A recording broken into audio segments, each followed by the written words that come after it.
Jadi luar biasa Umar bin Khattab ini. Beliau memang orang yang sangat disegani. Jangankan orang-orang kafir, setan aja segan dengan Umar bin Khattab.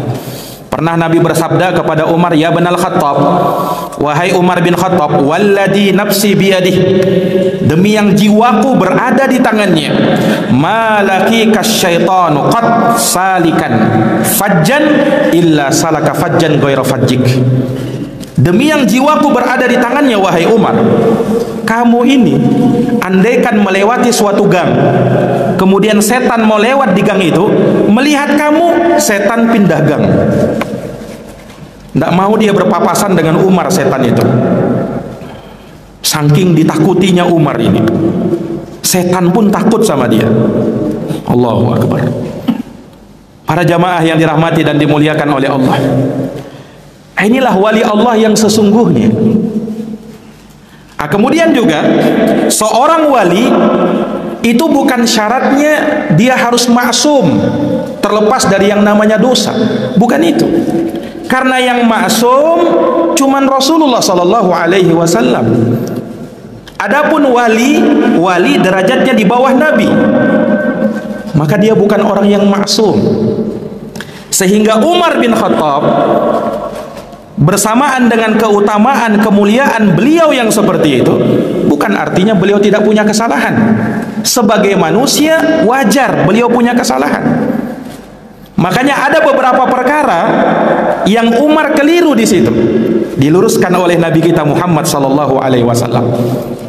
Lihat di dalam Sulhul Hudaybiyah, perjanjian Hudaybiyah. Masyhur kisahnya. Bagaimana Nabi sallallahu alaihi wasallam mengadakan perjanjian dengan orang-orang kafir Quraisy, ya. Perjanjian-perjanjian yang ditandatangani oleh Nabi sallallahu alaihi wasallam. Tapi isi perjanjian itu banyak merugikan kaum muslimin sebenarnya. Banyak merugikan kaum muslimin. Umar bin Khattab datang Pak kepada Nabi. Ingin mengusulkan kepada Nabi, tidak usah kita tanda tangani ini ya Rasulullah. Sampai Umar tanya kepada Nabi, "Ya Rasulullah, bukankah kita ini berada di atas kebenaran?" Kata Rasulullah, "Betul wahai Umar, kita berada di atas kebenaran." "Bukankah ya Rasulullah orang kafir Quraisy itu mereka berada di atas kebatilan?" "Betul wahai Umar, mereka di atas kebatilan." "Ya Rasulullah, untuk apa kita mengalah seperti ini? Untuk apa kita mengadakan perjanjian yang poin-poinnya banyak merugikan kaum muslimin? Untuk apa ya Rasul?" "Ya Rasul, kita perang saja ya Rasulullah." Umar Pak, seperti itu orangnya. Pengennya Umar perang saja, tidak perlu kita mengadakan perjanjian seperti ini. Kata Rasulullah, "Wahai Umar, saya seorang nabi, saya diperintah oleh Allah subhanahu wa ta'ala dan Rasulnya." Maka Umar ketika itu masih kurang puas, datang lagi kepada Abu Bakar, tanya kepada Abu Bakar, "Wahai Abu Bakar, bukankah kita di atas kebenaran?" "Betul wahai Umar," kata Abu Bakar.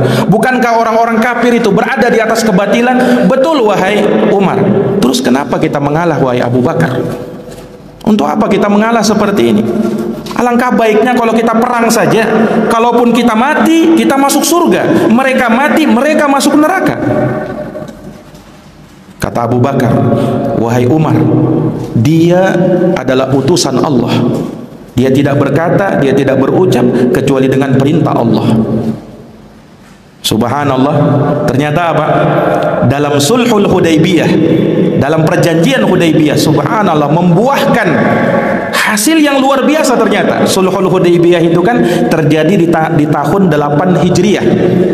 Sementara Fathu Makkah terjadi 3 tahun setelahnya, tahun 11 Hijriah. Subhanallah. Dari perjanjian Hudaybiyah yang memang pada poin-poinnya merugikan kaum muslimin, tapi di balik itu ternyata Allah menginginkan kemenangan bagi kaum muslimin. Ditaklukkannya kota Makkah di tahun 11 Hijriah. Karena ternyata yang justru berkhianat dalam Sulhul Hudaybiyah adalah orang kafir Quraisy sendiri. Ketika itu Nabi SAW datang bersama pasukannya ke Makkah.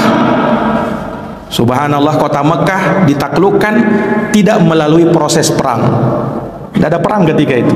Nabi SAW masuk, kemudian orang kafir Quraisy langsung sembunyi, sebagiannya mereka keluar takut kepada kepasukan kaum muslimin, sehingga Nabi SAW masuk kota Makkah dengan aman, damai, tenang, tidak ada yang menghalau beliau. Beliau hancurkan berhala-berhala di sekitar Ka'bah tatkala itu. Naam, dalam keadaan kaum muslimin berhasil menguasai kota Makkah. Nah, di sini Umar bin Khattab awalnya tidak setuju kan? Ternyata Umar keliru di situ. Karena memang seorang wali syaratnya bukan dia sebagai seorang yang maksum. Terkadang dia jatuh dalam kesalahan. Nah, makanya keliru kalau ada yang memandang wali itu harus maksum. Wali itu kalau dia melakukan perbuatan yang seperti ini, jangan kau pandang dengan kacamata syariat katanya, tapi pandanglah dengan kacamata hakikat makrifat. Yang dia lakukan maksiat sebenarnya itu adalah syariat. Yang sebenarnya itu bukan maksiat. Subhanallah. Ini akhirnya apa? Akhirnya kita anggap remeh syariat ini, karena di atasnya katanya ada jenjang yang lebih tinggi lagi. Allahu Akbar.